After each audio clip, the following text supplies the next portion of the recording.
ডিগবৈ বালিজানত গাঁওৰক্ষী বাহিনীৰ প্ৰতিষ্ঠা দিৱস।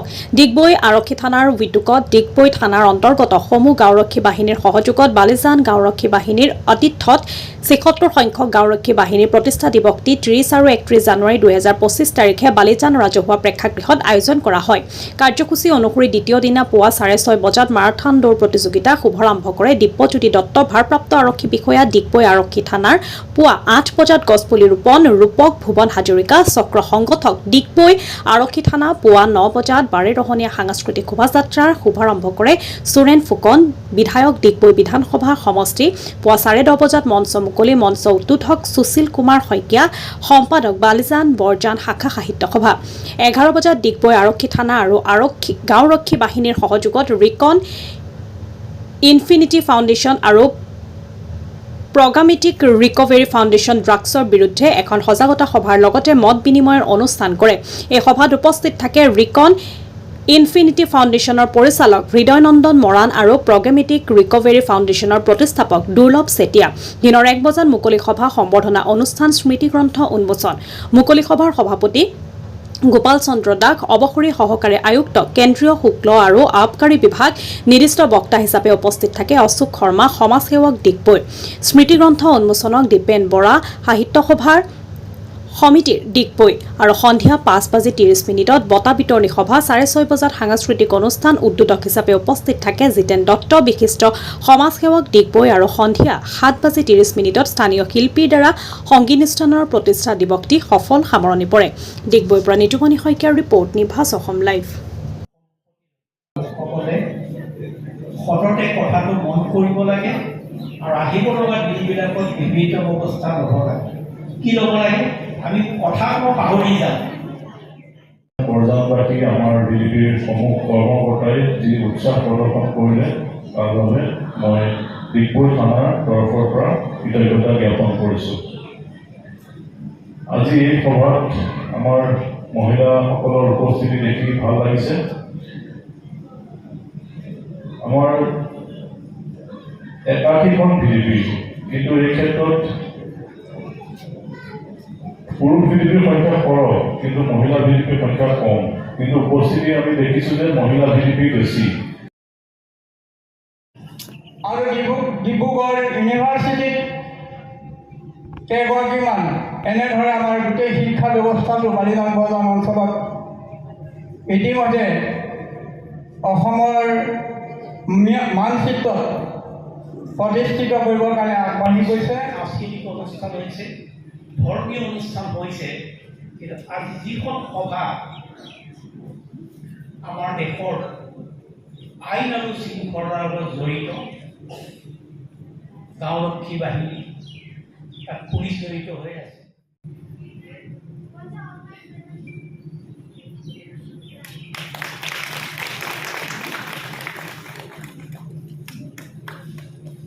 ধন্যবাদ। এতিয়া আমাৰ মাননীয় সভাপতিদেৱক কাৰ্যসূচী চলাই নিবলৈ অনুৰোধ জনালোঁ। কাৰ্যসূচী আমি খুব কাৰ্যসূচীৰ লগে লগে সময় মই আটাইতকৈ অনুৰোধ কৰোঁ, কম সময়ত কম কথাৰে আমাৰ কাৰ্যসূচীবিলাক আমি সমাপন কৰিব লাগিব। সভাখন সুন্দৰভাৱে চলাই নিয়া। মই ক'ব গ'লে এজন গাড়ীৰ চালক, কাৰণ গাড়ী এখন যেতিয়া ড্ৰাইভাৰে চলাই যায় চিন্তা কৰে গাড়ীখন খুব ভালদৰে নিব লাগে, সময়ত নিব লাগে আৰু ধ্যান ড্ৰাইভাৰ।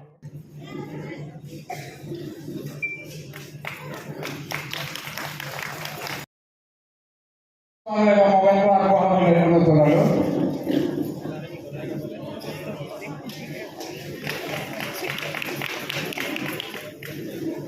আমি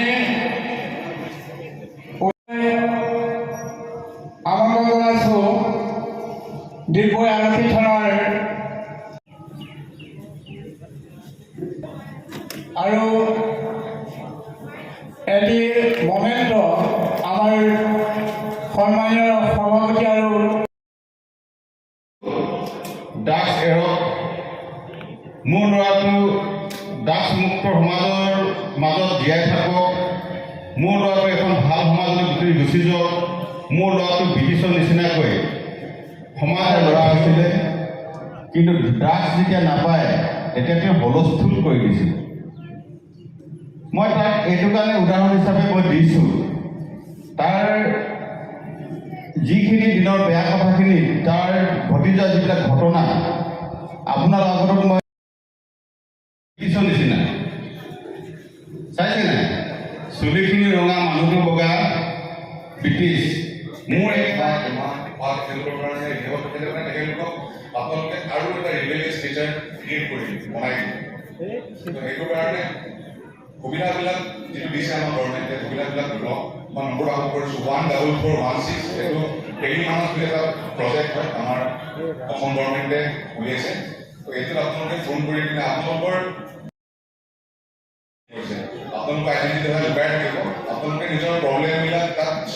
পাখিলৈ আন্তৰিক ধন্যবাদ আৰু কৃতজ্ঞতা জনাইছোঁ যে অসম গাঁওৰক্ষী বাহিনী সংগঠনৰ ৭৬ সংখ্যক প্ৰতিষ্ঠা দিৱস এইবাৰ ডিগবৈ আৰক্ষী থানাৰ সহযোগত আৰু ডিগবৈ আৰক্ষী থানাৰ অন্তৰ্গত সমূহ গাঁওৰক্ষী বাহিনীৰ সহযোগিতাত বালিজান গাঁওৰক্ষী বাহিনীৰ আতিথ্যত ২৬ জানুৱাৰীৰ পৰা ৩০ আৰু ৩১ এই তিনিদিনীয়া কাৰ্যসূচীৰে বালিজান সদ্ভাৱনা ক্ষেত্ৰৰ ৰাজহুৱা প্ৰেক্ষাগৃহত বৰ্ণাঢ্য কাৰ্যসূচী অনুষ্ঠিত কৰা হৈছিল।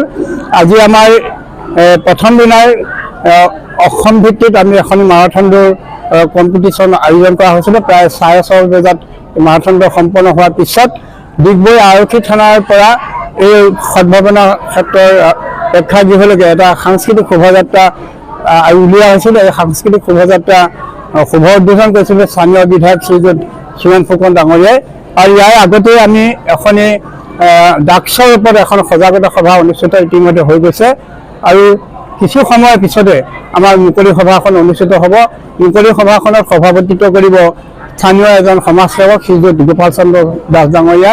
লগতে এই মুকলি সভাতে কেইবাজনো ব্যক্তিক সম্বৰ্ধনা জনোৱা হ'ব, এখনি স্মৰণিকা উন্মোচন কৰা হ'ব আৰু গাঁওৰক্ষী বাহিনীৰ যিখিনি উদ্দেশ্য আৰু লক্ষ্য আমি সমাজৰ মাজত লৈ যাবৰ কাৰণে আমি এই সভাখন অনুষ্ঠিত কৰিছোঁ। লগতে সন্ধ্যালৈ স্থানীয় শিল্পীসকলৰ দ্বাৰা এখনি সাংস্কৃতিক সন্ধ্যা আমি ৰাখিছোঁ।